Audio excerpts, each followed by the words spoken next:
پس از بحران یک ماهه هوایی میان تاجیکستان و روسیه پروازها کاملا برقرار شدند. مقامات دو کشور ضمن مذاکرات در مسکو هفته پیش نه تنها در مسئله از بین بردن محدودیت در پروازها بلکه در راه اندازی خط‌سیرهای نو نیز به سازش رسیدند. اما شورای اقتصادی ما عبدالله شوروف که از مرکز خبری ما را همراهی میکند میگوید وضعیت فعلی مثل قبل نیست. خب عبدالله، گپ سر چی میرود؟ شهلا طور مشاهده های ما نشان داد عین زمان نرخ چیپته های هواپیمایی چه از جانب تاجیکستان به روسیه و چه از روسیه به تاجیکستان تا 50% بالا رفته است. برای مثال ما می توانیم نرخ مسیر پرواز مسکو شهر خوجند رو قیاس کنیم، چون این ارزان ترین نرخ چیپته بود در روزهای نوروز، روزهای آخر ماه مارس.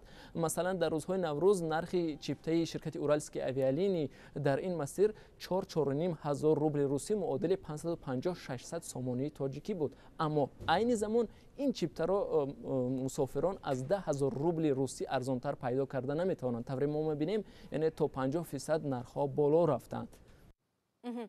سبب تو این حد قیمت شدن بلیط ها در چیست؟ آیا میتوان گفت که این نتیجه مذاکرات هیئت‌های تاجیکستان و روسیه است؟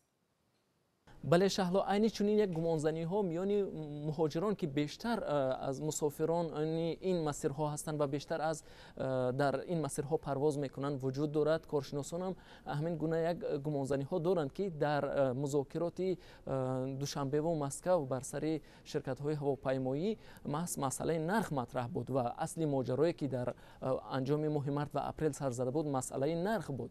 اما مقامات تاجیکستان میگویند این درست نیست. در طور یک نفر از هیئت تاجیکستان که در مسکو حضور داشت گفت در این مذاکرات جانب ها مسئله نرخ شرکت های هواپیمایی اصلا مطرح نبود و او گفت شرکت ها خودشان مستقلانه معین میکنند نرخ چیپته ها را از تاجیکستان به روسیه و از روسیه به تاجیکستان.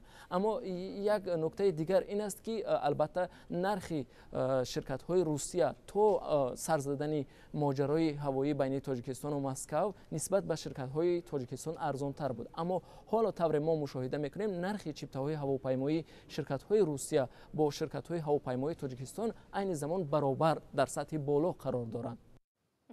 سپاس عبدالله. البته جنجال هوایی حل شد، اما باز هم مثل که از حساب جیب مسافران مهاجرانی که برای تامین روزگار ناچار به روسیه